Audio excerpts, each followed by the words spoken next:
पहले नासा, रूस और चीन और अब भारत। क्यों चांद को अपनी मुट्ठी में करना चाहती है पूरी दुनिया? और क्या है चंद्रमा से जुड़े वो डार्क सीक्रेट्स जो स्पेस एजेंसियां हमसे छुपा रही हैं?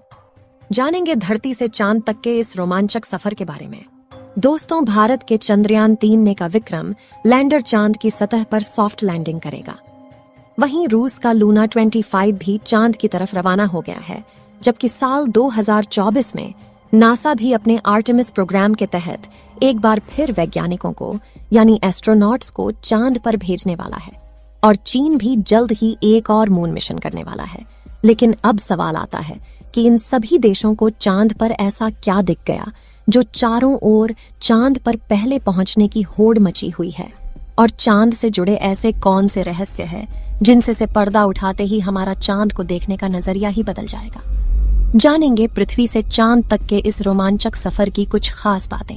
तो जल्दी से अपनी कुर्सी की पेटी बांध लीजिए और पूरा वीडियो जरूर देखिए।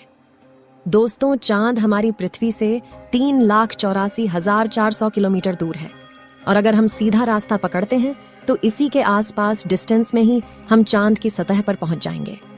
जबकि भारत के चंद्रयान 3 के रास्ते से हमें चांद पर पहुंचने में 42 दिन लगेंगे, क्योंकि चंद्रयान 3 ने चंद्रमा की तरफ जाने का अंडाकार रास्ता चुना है, जिसमें वो पहले पृथ्वी के चक्कर लगाकर चांद की ओर एक लंबे रूट से बढ़ेगा और फिर चांद के चक्कर लगाकर लैंडिंग करेगा।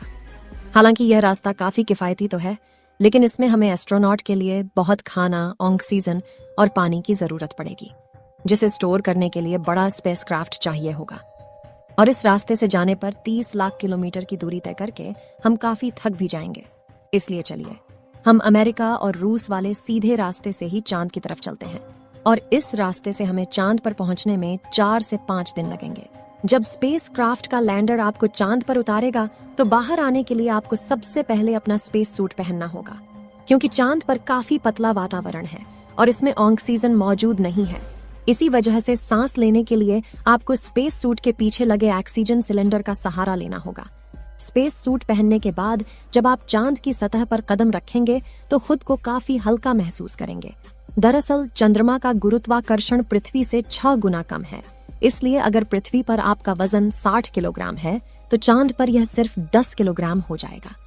इसी वजह से पहली बार चांद पर कदम रखते ही शुरुआत में आपका बैलेंस बिगड़ेगा और आप चलने के बजाय उछलते हुए नीचे भी गिर सकते हैं। इसलिए चांद की सतह पर संभल कर कदम रखना जरूरी है। खैर, अब चांद की सतह की बात करें तो यहाँ पृथ्वी की तरह सीधे रास्ते नहीं बने हुए हैं, बल्कि चांद की सतह ऊबड़ खाबड़ है और यहाँ जगह जगह पर चट्टानें, पहाड़ और बड़े बड़े क्रेटर यानी गड्ढे हैं। चांद पर यह गड्ढे तो 20 सालों से गिर रहे उल्का पिंडों की वजह से बने हैं और ये 100 सेंटीमीटर से लेकर 25 किलोमीटर तक बड़े हैं। वहीं चांद की मिट्टी यानी कि लूनर सॉइल बिल्कुल ज्वालामुखी से निकलने वाली राख जितनी पतली है और इसका रंग भी पृथ्वी की मिट्टी से ज्यादा डार्क, बिल्कुल सीमेंट की तरह होता है। इस मिट्टी में खुरदरापन न होने की वजह से आप जैसे ही इस पर कदम रखेंगे तो आपके पैरों के निशान बन जाएंगे, जिस वजह से चांद पर सबसे पहले कदम रखने वाले एस्ट्रोनॉट नील आर्मस्ट्रॉन्ग और बज एल्ड्रिन के पैरों के निशान आज भी मौजूद है। अब चांद की खूबसूरत जमीन देखने के बाद साथियों, आप अपनी नजरें जब ऊपर की तरफ करेंगे तो आपको हमारी पृथ्वी भी दिखाई देगी। जैसे पृथ्वी पर चांद का उदय होता है, वैसे ही चांद पर भी पृथ्वी का उदय होता है। बस फर्क इतना है कि पृथ्वी से देखने पर चांद काफी छोटा लगता है और चांद से देखने पर पृथ्वी बहुत बड़ी दिखाई देती है। और यहाँ से धरती की खूबसूरती देखकर आप खुश हो जाओगे। अब अगर आप चांद के उत्तरी ध्रुव पर लैंड करोगे तो आपको अपने आसपास भूतकाल में फैले हुए स्पेस मिशन के स्पेसक्राफ्ट और सैटेलाइट के टुकड़ों के साथ प्लास्टिक बैग में भरा हुआ कूड़ा भी दिखेगा। ये कूड़ा नासा के उन 12 एस्ट्रोनॉट्स ने फेंका है जो चांद पर जा पाए। दरअसल इन बैग्स में इनका मलमूत्र और खाने के रैपर्स और बिस्किट है। वहीं अगर आप चांद के दक्षिणी ध्रुव पर उस जगह उतरते हैं जहां 4 साल पहले चंद्रयान 2 क्रैश लैंड होकर गिरा था, तो वो आज भी आपको उतनी बुरी कंडीशन में ही मिलेगा, क्योंकि क्रैश लैंड होने के बाद न तो वह बारिश और न ही तूफानी बवंडर से रूबरू हुआ है। इसलिए अगर आप उसे अपने स्पेस क्राफ्ट में फिट करके पृथ्वी पर वापस ले आए तो उसे ठीक करके वापस भेजा जा सकता है। दोस्तों, आप यह तो जानते ही होंगे कि स्पेस के सभी ऑब्जेक्ट्स पर अचानक उल्का पिंडों की बारिश हो जाती है।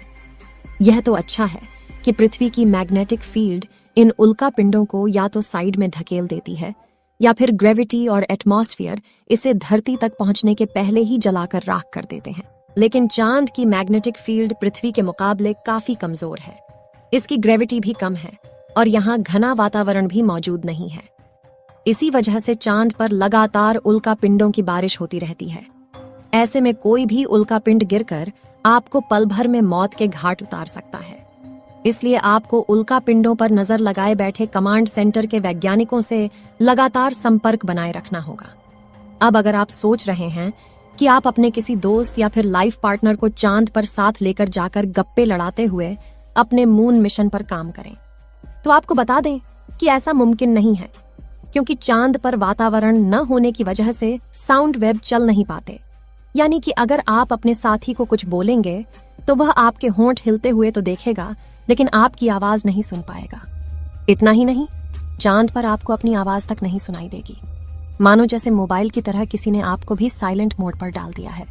हालांकि एस्ट्रोनॉट चांद पर एक दृश्य स्पेस सूट पहनते हैं जिसमें साउंड पुश करवाने के लिए नाइट्रोजन और ऑक्सीजन की मदद से कृत्रिम वायुमंडल बनाया जाता है। साथ ही इन्हें एक माइक्रोफोन वाली हेडफोन पहनाई जाती है, जिसके जरिए यह अपने साथी और कमांड सेंटर की आवाज सुन सके और जवाब भी दे सकें। अब दोस्तों, चांद पर अपने काम को पूरा करके जब आप सोने जाएंगे तो सुबह आपको सूरज की रोशनी नींद से नहीं जगाएगी, क्योंकि चांद को अपनी धुरी पर घूमने में 28 दिन लगते हैं, जिस वजह से चंद्रमा पर एक दिन 14 दिन का होता है और 14 दिन की रात होती है। यानी कि वहां का एक दिन पृथ्वी के 28 दिन के बराबर होता है।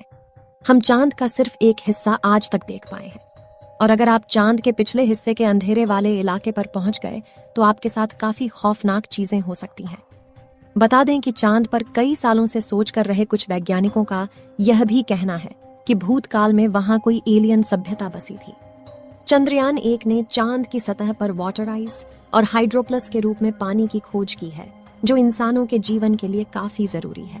इसके अलावा अंतरिक्ष में चांद ही पृथ्वी के सबसे करीब है, इसलिए भविष्य में वहां जाकर बसना हमारे लिए काफी किफायती साबित होगा।